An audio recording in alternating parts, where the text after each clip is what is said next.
Hey, it's Mark Ferguson with Invest for More, and today I'm going over a property that I almost bought. Probably a good thing I didn't buy it, but it was a fire-damaged apartment building. So I do have some video footage of what it looked like inside, and I'm going to go over what we were going to pay, what it actually sold for because someone did buy it and they're rehabbing it now, the pros and cons of buying fire-damaged properties, and what it will be worth, after it's finished. Some of the pros and cons of this property, and just in general, why I'm kind of glad I didn't get it after going through and looking at these videos. First of all, love the comments. So if you have any insights onto fire damaged properties, love to hear them. We did actually rebuild a fire damaged house once. As many years ago, about 15 years ago, when I was working with my dad. He flipped houses once in a while. Bought a house from the public trustee. Long story short, a previous owner's friend broke in, set the property on fire. We had to be interviewed by the police. All kinds of things went through it to get the insurance money. Eventually got the insurance money, and a builder friend of my dad's rebuilt the house. But it pretty much had to be rebuilt from scratch, torn down to the foundation, and quite the process. And that's what you find with some of these fire damaged homes. Even if it's a small fire, smoke can do so much damage. The whole place might need to be demoed. This is a 4-unit apartment building, so that makes it even trickier knowing how far you have to go, what needs to be torn down, what doesn't. And you might not know all those things until you start demo and get inside the walls and see what really was done and what wasn't done. So there's a lot of questions when you're doing properties like this, and you have to get them really cheap. There can be some upside, but there can also be some downside. So we'll take a look at this property, and I'll go over all those things plus a little bit more. So this is the property, and one unit on the very end was completely engulfed and destroyed, and we'll show that to you last. This is kind of the far unit on the other end, and so it's obviously condemned. We had to have someone walk through it with us, but it's interesting to see which units were damaged and which weren't. Now this unit did not smell, didn't really seem to have any damage at all, so we were thinking we might be able to save a couple of the units, maybe even 3, but you might have to demo or tear down one full unit, maybe even 2 units on the other side. So it was tricky to know how far you had to go, what you had to do, and how much it was going to cost as well. Because with these, it's not just the repairs, it's the demo and disposing of everything correctly and making sure you have the right licenses, all of that. And it's a lot that's going on. You can see that other end over there. Now, these units were also different sizes, so something that we had to think about was what they would rent for, what the income would be, and what the value would be, which was tricky as well. So these end units were bigger.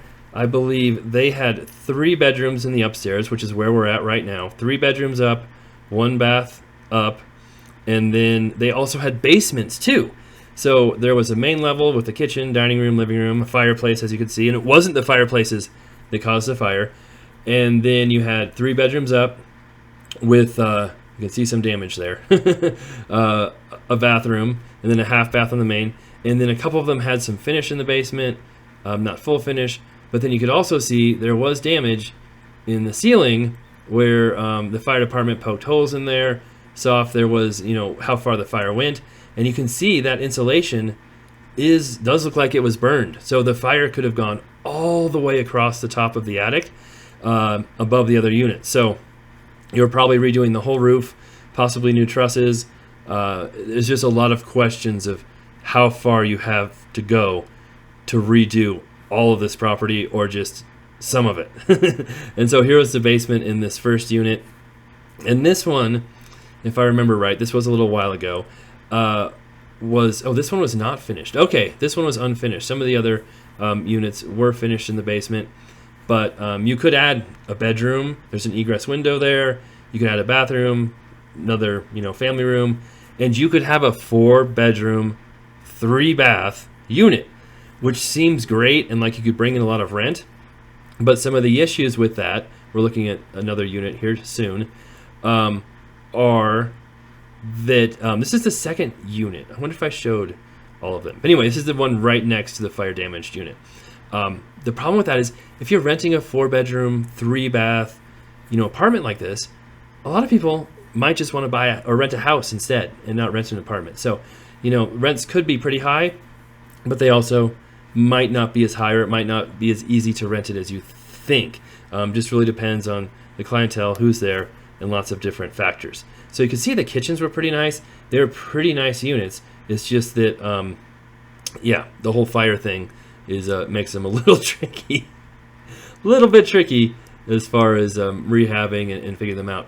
So I don't remember if I showed the second unit. If I didn't, or the third unit there, it didn't have much damage in it at all. It was definitely that unit that had the damage. It melted that trampoline. It was so hot. Pretty crazy. And you can see some of the people just left their stuff there. And I think it's a situation where the property was condemned or they got wet. And insurance probably, you could see some of the walls right there, water running down the walls. Insurance probably gave them reimbursements for most of their stuff. They just left it there and just moved on with their lives. So it's really a horrible situation when you have a fire in an apartment like this, because it's not just the one unit it impacts, but lots of other units. Everybody has to move out right away. People's lives are turned upside down. And this was just kind of a 4-unit. I think there's a mold in there, and that's what was going on right there.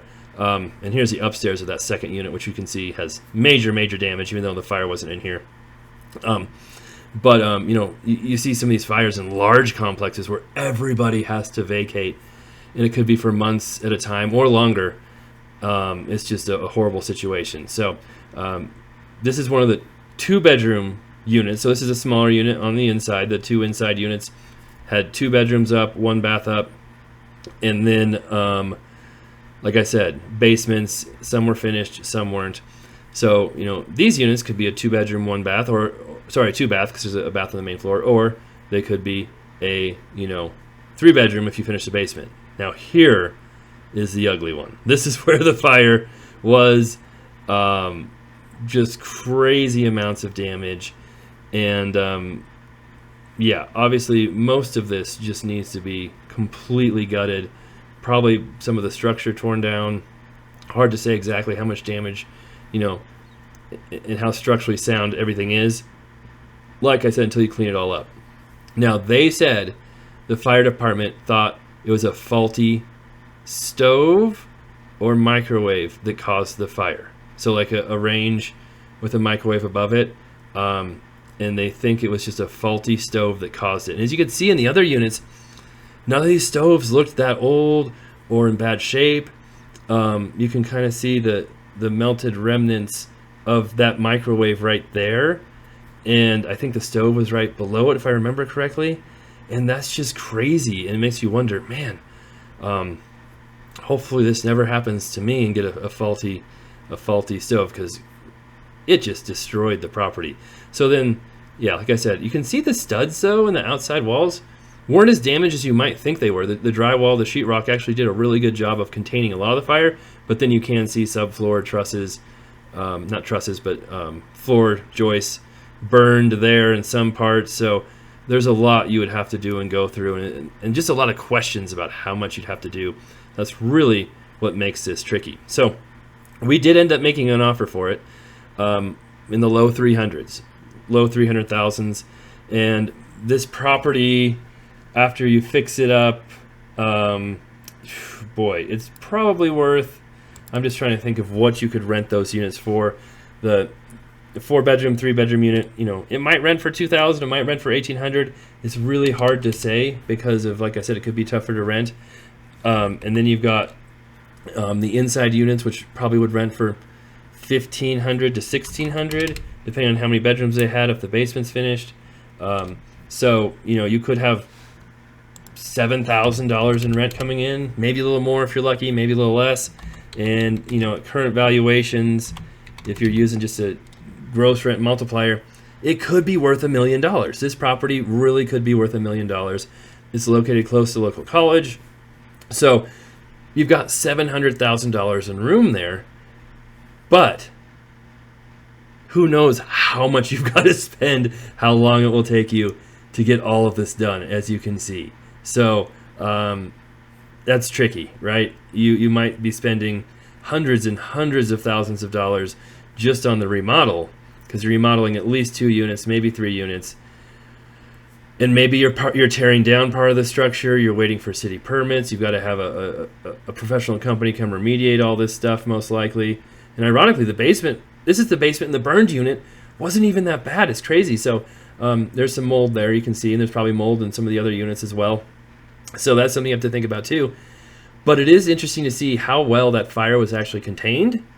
I think thanks to the drywall and you know, some fire protection they have in modern building materials. So you know, this whole place could have easily gone up, but it was pretty much contained to that one unit, except through the attic and roof in that structure. So, you know, looking back on it, we could have probably made some money, but if you run into any major serious issues, you could have put a massive amount of work into this property and building and not come out very far ahead as well. So I don't feel bad.